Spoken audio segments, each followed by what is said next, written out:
Hey guys, how's it going? My name is Tori Goodrin and I'm from Lloydminster, Saskatchewan. If you don't know where that is, I'm honestly not surprised. It's not a very big city. One cool thing about it though is that it's the only border city in Canada. So one side is Saskatchewan and the other side is in Alberta. I live in Saskatchewan, I work in Alberta. And yes, there is a difference. Like drinking age is 18 in one, drinking age is 19, this one pays this tax, this one doesn't pay tax. Like it's this whole thing and has its different rules and regulations, yet we are one city of like, I don't know, 28, 35,000 maybe, I'm not even sure. But yeah, that's where I'm from. And this is my first YouTube channel, which I never thought I would ever do. But why I kind of wanted to get started with it is because I watch a lot of YouTube, and the YouTube that I watch is never the big YouTube stars. I always just watch your average Joe Schmo, come get ready with me, like talk with me, bake with me, a day in the life of me, just like doing normal, basic, everyday human things. And I find it really interesting and that you can connect with the people quite easily when it's just so real and raw. And that's what I want this to be. So this episode is just a little bit about me and my life and what makes me me. So I'm gonna back up a bit here and start with when I was in high school. So when I was in high school, I was told that I had endometriosis stage 4. I no longer had a menstrual cycle, and I was told that I wouldn't be able to have children. As sad and disappointing as that was, it didn't really affect me that much at the time because I was more worried about getting good grades, graduating, partying. Like it wasn't really on my mind, but I just put it in the back and I knew it was there. And I knew I'll just deal with it when the time comes and we'll go from there. So fast forward to graduation, and in my early 20s, it started kind of coming out. I started getting worried. I knew that I wanted to have a child at some point, and so I started looking into in vitro, surrogacy, and adoption. But when I was 23, I found myself in a really hard, dark place. I was in a really toxic, abusive relationship, and Murphy's Law, as you have it, of course, what happens? I got pregnant. I was with this person for 6 months at the time, and I knew that it wasn't a relationship that I could bring a child into this world, but I knew that I wouldn't maybe have another chance to have one of my own children, and it was really important to me that I kept the child. So I had a serious hard talk with him, and I said that we're not really modeling a healthy relationship, so what are we doing? And we both just agreed that the best thing to do would be to split up and to just really like work on ourselves and just be better people so that we could be better parents to our unborn child. So that's what we did. We broke up, he moved out, I stayed in the apartment because it was my apartment, and I just continued working as a server at a local restaurant here in Lloydminster. And working as a server when you're pregnant is very difficult. You might not think it's that hard of a job, but it actually is. And I had to work less and less and less as I became further along in my pregnancy, which means that financially I was losing all my money, all my savings. I was losing everything I had to just try to make this work and stay in my apartment. But unfortunately, I wasn't able to do that. And I reached out to my parents and I told them the facts. I told them I have nowhere to go. I have $11 in my account and I'm 8 months pregnant and I don't know what to do. As parents do, they let me come home and they let me live there rent free. They helped me buy diapers, Similac, car seat, high chair. They just really financially helped me and just told me to save all of my maternity leave so that I could get out on my own someday. And that's what I did. My son was born December 2nd, 2014, and I kind of get emotional when I think about it because like it was one of the hardest, best things that have ever happened to me, but it just wasn't the circumstance that I wanted it to happen. It was very like lonely, and I wasn't there with the person that I had the child with. I was in my parents' basement. It just wasn't the way I had always hoped it would be if I ever had the chance to have my own baby. But we made it work. I lived at my parents' house until my son was 8 months old. When he was 8 months old, I saved up enough of my maternity leave to move out on my own. So I applied to low-income housing here in Lloydminster. I got accepted right away, and I got my own townhouse. My son and I lived together, just the two of us, for 5 years of his life. It was just us two. And I was dating, but nothing like serious, you know? Like when you have a child, everything kind of goes on the back burner and you just kind of do what you have to do, especially when you're a single parent. And that's what I did. Fast forward now to my friend's birthday. I wasn't a drinker or party or anything, like I said, because I was a single mom. But she really wanted me to come out to our friend's birthday. And I was like, I just don't want to.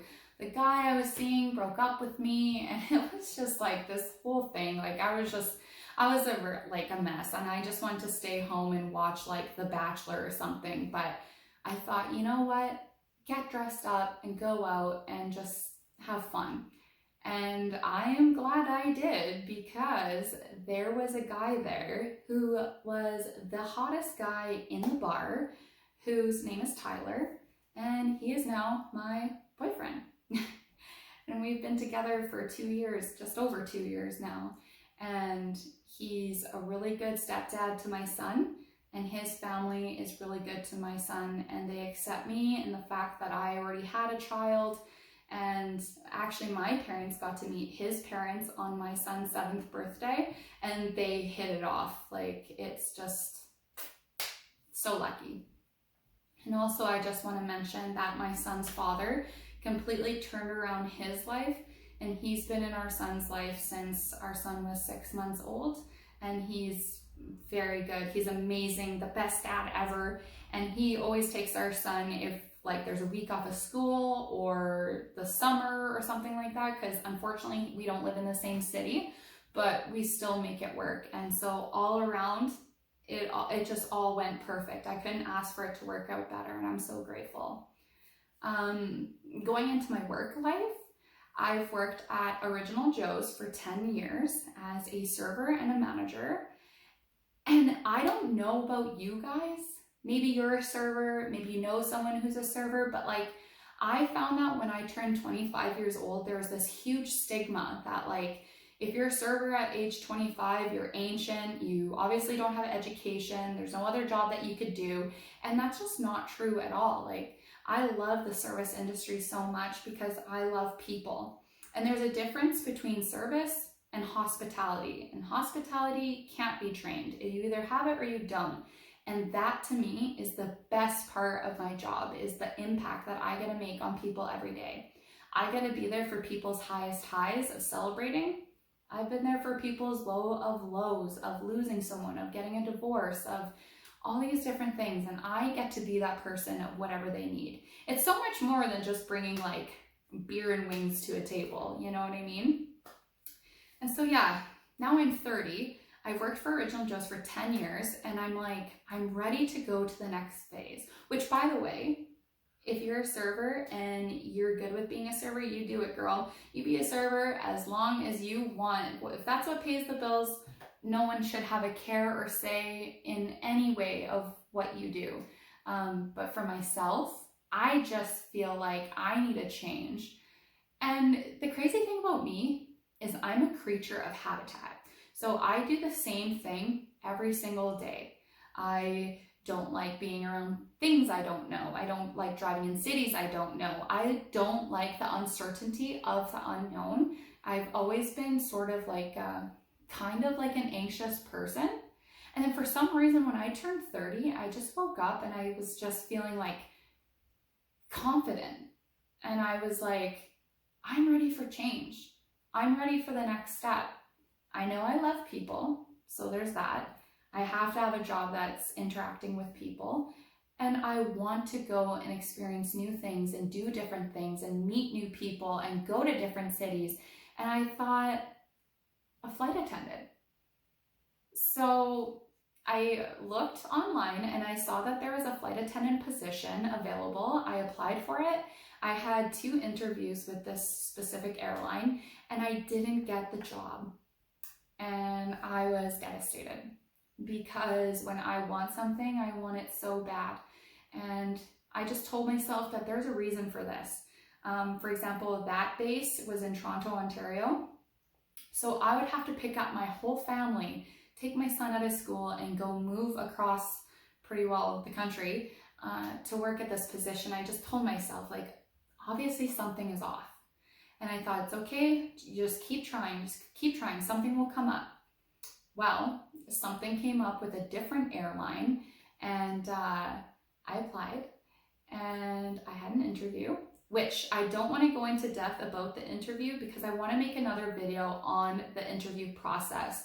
The questions they asked, how I dressed up to look like a flight attendant, how I prepared for the interview, and just like that sort of thing. So I'm not going to go into detail about that, but it was a video. And I thought to myself, I bombed it in a bad way. I'm not going to get it. I hope I get it. I want it so bad. I just don't know if it was good enough, if I'm good enough. And I don't know if you guys ever feel that way of like self-doubt sometimes where you just feel like you're not good enough. And so I kind of felt a little bit sad about it, but I got an email from them that they loved my interview and that they want to go forward to the final interview, which is actually a week from today. So a week from today, I have my final interview for this flight attendant position. If I make it past that, then I go to 5-week training. And I'm so excited because I want it so bad. And honestly, I want to take you guys along with me and record every single day that I'm there so that you know what goes on in training. Are you paid for training? Where do you go for training? Is the hotel bought for you? Do you have to pay for food? Like, are the tests hard? Like, I want to go through all of it with you. Have you know, I'm not a good test taker. I never have been. I'm more of a blue collar, like get down and dirty kind of person. Writing tests, not my strong suit, but I'm going to try my best. And even if I fail, I can still share with you guys my experience so that if it's something that you are wanting to do, I hope that my video helps you out. And hey, what if I pass it, right? Like you just don't know unless you try, so why not just try your best? But yeah, it's kind of what this channel is going to be about, is just about my life, my day-to-day. If I make it to be a flight attendant, I can take you guys on like layovers and like fun stuff like that, and just how I balance life out being a mom and a girlfriend and doing all of this. And if you made it this far, thank you so much for watching. You don't know how much it means to me. Please like and subscribe to my channel, and I hope to push out some great content for you guys. Thanks. Bye.